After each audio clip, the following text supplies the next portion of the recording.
நீங்க அதிகமா phone use பண்றது மூலமா உங்களுடைய டைம ரொம்பவே வேஸ்ட் பண்றீங்க அப்படின்னு நினைச்சிருக்கீங்களா? ஃபோன் யூஸ் பண்றது மூலமா ஹெல்த் கண்டிஷன் ரொம்பவே கெட்டு போகுது. என்ன செய்யறதுனே தெரியல அப்படின்னு யோசிச்சுக்கிட்டு இருக்கீங்களா?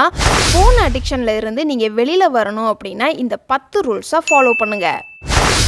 இனிமே நம்ம ஃபோன் யூஸ் பண்ணக்கூடாது அப்படின்னு ஒரு ப்ராமிஸ் பண்ணிக்கோங்க.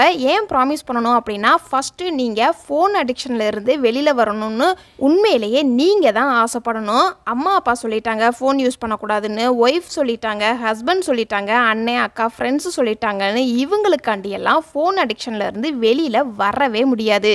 இவங்கெல்லாம் நம்ம பக்கத்தில் இருக்கிற வரைக்கும் தான் நம்மளால் ஃபோன் யூஸ் பண்ணுறத கண்ட்ரோல் பண்ண முடியுமே தவிர, இது நம்மளை விட்டு இவங்கெல்லாம் வெளியூர் இல்லை வெளிநாடு போயிட்டாங்க அப்படின்னா நம்ம திரும்பவும் ஃபோன் யூஸ் பண்ண ஆரம்பிச்சிருவோம். ஸோ நீங்களே இனிமேல் நம்ம ஃபோன் யூஸ் பண்ணவே கூடாது அப்படின்னு ஒரு ப்ராமிஸ் பண்ணிக்கோங்க. இந்த பாயிண்ட்டு நல்லா நோட் பண்ணிக்கோங்க. இந்த பழக்கம் உங்ககிட்ட இருந்துச்சு அப்படின்னா இந்த வீடியோவுக்கு லைக் பண்ணுங்க. இந்த பழக்கத்தை எத்தனை பேர் ஃபாலோ பண்ணுறோம் அப்படிங்கிறத செக் பண்ணிக்குவோம். காலையில் எந்திரிச்ச உடனே மொபைலில் தான் ஃபஸ்ட்டு பார்க்குற பழக்கம் உங்ககிட்ட இருந்துச்சு அப்படின்னா ஏற்கனவே சொன்ன மாதிரி ஒரு லைக் பண்ணிடுங்க. இந்த பழக்கத்தை ஃபஸ்ட்டு மாற்றிக்கோங்க. காலையில் எந்திரிச்சதுலேருந்து ஒரு டைம் ஃபிக்ஸ் பண்ணிக்கோங்க. 1 hour 2 hours அப்புறமாட்டி தான் நம்மளுடைய ஃபோனை யூஸ் பண்ணணும் அப்படின்னு. மார்னிங் நம்ம வாக்கிங் போகலாம், ஜாக்கிங் போகலாம், எக்ஸசைஸ் செய்யலாம், தியானம் பண்ணலாம். இந்த மாதிரி 2 hours காலையில் உங்களுடைய வேலையை கனெக்ட் பண்ணிக்கோங்க. அடுத்து உங்கள் ஃபோனில் நீங்கள் பண்ணக்கூடியது தேவையில்லாத ஆப்ஸ் எல்லாத்தையுமே அன்இன்ஸ்டால் பண்ணிக்கோங்க. உங்கள் ஜாப்புக்கு ஏற்ற மாதிரி ஏதாவது ஆப்ஸ் இருந்துச்சுன்னா மட்டும் வச்சுக்கோங்க. அதை தவிர தேவையில்லாத சோஷியல் மீடியா என்னைக்காவது ஒரு நாள் நமக்கு தேவைப்படும் அப்படிங்கிற ஆப்ஸு எல்லாத்தையுமே அன்இன்ஸ்டால் பண்ணிக்கோங்க. தேவையில்லாத ஆப்ஸ் இருந்துச்சு அப்படின்னா நம்ம சும்மா இருக்கும்போது இந்த ஆப்ஸ்லலாம் என்னதான் இருக்குது அப்படின்னு நம்ம செக் பண்ணுறது மூலமாக ஃபோனை ரொம்ப நேரம் யூஸ் பண்ண ஆரம்பிச்சிருவோம். ஸோ உங்கள் ஃபோனில் தேவையில்லாத ஆப்ஸு எக்கச்சக்கமான ஆப்ஸ் இருக்குது அப்படின்னா கமெண்ட் பாக்ஸில் எஸ்ன்னு டைப் பண்ணுங்க. ஃபோனை கண்டிப்பாக வாரத்துக்கு ஒரு தடவையாவது சுவிட்ச் ஆஃப் பண்ணுங்க. சுவிட்ச் ஆஃப் பண்ணுனா என்ன பெனிஃபிட் கிடைக்கும் அப்படின்னா, பொதுவாக வீட்டில் வாரத்துக்கு ஒரு நாளாவது விரதம் இருப்பாங்க. விரதம் இருந்தோம்னா நம்மளுடைய உடம்புக்கு ரொம்பவே நல்லது. இது மாதிரி சண்டே அன்னைக்கு உங்களுடைய ஃபோனை சுவிட்ச் ஆஃப் பண்ணீங்க அப்படின்னா உங்களுடைய மைண்டுக்கு ரொம்பவே நல்லது. இல்லைன்னா ஃபோனை வீட்டில் போட்டுட்டு வெளியில் அவுட்டிங் போயிருங்க. வாரத்துக்கு ஒரு நாளாவது உங்களுடைய செல்ஃபோனை யூஸ் பண்ணுறத ரொம்பவே கம்மி பண்ணிக்கோங்க. இப்போ ஒரு நாளைக்கு எத்தனை தடவை நம்ம மொபைல் யூஸ் பண்ணுறோம் அப்படிங்கிறத கணக்கெடுக்க முடியாது. ஆனால் மொபைல் அடிக்ஷனில் இருந்து நம்ம வெளியில் வர்றதுக்கு மொபைலை எத்தனை தடவை நம்ம யூஸ் பண்ண போகிறோம் அப்படிங்கிறத கனெக்ட் பண்ண முடியும். ஸோ இனிமேலும் ஒவ்வொரு வாட்டியும் நீங்கள் மொபைல் எடுக்கும்போது எத்தனை தடவை யூஸ் பண்ணுறீங்க அப்படிங்கிறத நோட் பண்ணிக்கோங்க. அதுலேயும் அஃபிஷியலாக எத்தனை தடவை யூஸ் பண்ண போகிறீங்க, என்டர்டைன்மெண்ட்டாக எத்தனை தடவை யூஸ் பண்ணிக்கிட்டு இருக்கிறீங்க அப்படிங்கிறத நோட் பண்ணிக்கோங்க. அதிலிருந்து மறுநாள் கொஞ்சம் கொஞ்சமாக மொபைல் ஆன் பண்ணி பார்க்குறத குறைச்சிக்கோங்க. அஃபிஷியலாக இல்லைன்னா அன்அஃபிஷியலாக மொபைலை 1/2 hour யூஸ் பண்ண போகிறீங்க அப்படின்னா 1/2 hour அலாரம் வைக்காமல் 5 நிமிஷத்துக்கு கம்மியாக நீங்கள் அலாரம் செட் பண்ணிக்கிட்டீங்க அப்படின்னா நம்ம 1/2 hour மேலே எப்போதுமே மொபைல் யூஸ் பண்ண மாட்டோம். அலாரம் செட் பண்ணி மொபைல் யூஸ் பண்ணணும் அப்படின்னா நம்ம அதிக நேரம் மொபைல் யூஸ் பண்ணுறதுலேருந்து தவிர்க்க முடியும்.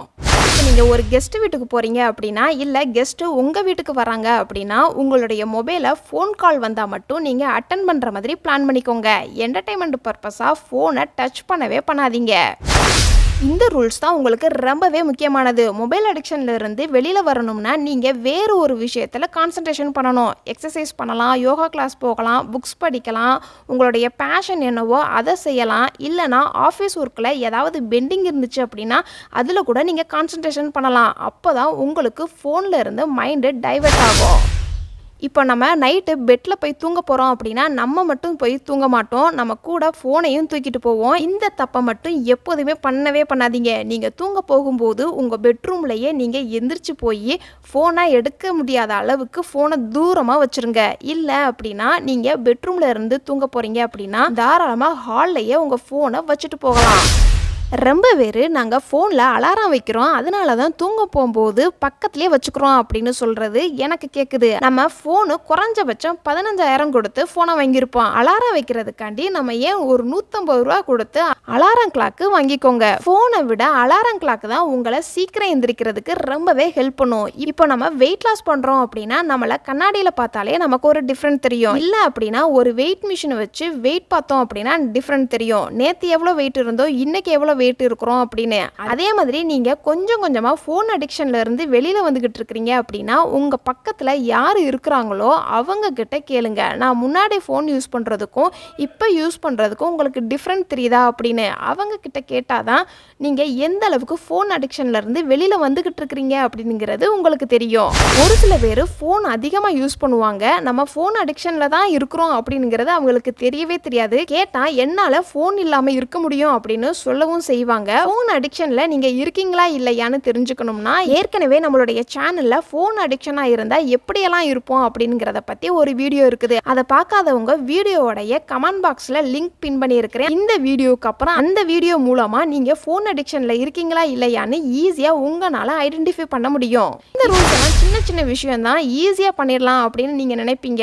ஆனால் எக்ஸிக்யூட் பண்ணி பார்க்கும்போது ரொம்பவே கஷ்டமாக இருக்கும். இதே இது நம்ம டெய்லியும் கன்சிஸ்டன்சியாக ஃபாலோ பண்ணும்போது கண்டிப்பாக நீங்கள் மொபைல் விட்டு வெளியில் வந்துடுவீங்க. சின்ன மாற்றம் தான் உங்களுக்கு பெரிய மாற்றமாக இருக்க போது. இந்த சின்ன சின்ன ரூல்ஸாக ஃபாலோ பண்ணிக்கிட்டே வந்தீங்கன்னா கண்டிப்பாக ஃபோன் அடிக்ஷன்லேருந்து நீங்கள் தாராளமாக வெளியில் வந்துடலாம். ஒரு 6 மாதம் டைம் எடுத்துக்கோங்க. இல்லைனா 1 வருஷம், உங்களுடைய பர்த்டே வரலாம், வெட்டிங் டே வரலாம், ஏதோ ஒரு நாளை கோலாக வச்சு அதுக்குள்ளே நீங்கள் மொபைல் அடிக்ஷன்லேருந்து வெளியில் வர்றதுக்கு ட்ரை பண்ணுங்க. நீங்கள் இல்லைனா உங்கள் ரிலேட்டிவ்ஸு உங்கள் ஃப்ரெண்ட்ஸு யாராவது ஃபோன் அடிக்ஷனில் இருக்கிறாங்கன்னு உங்களுக்கு தெரிஞ்சால் அவங்களுக்கு இந்த வீடியோவை ஷேர் பண்ணுங்க.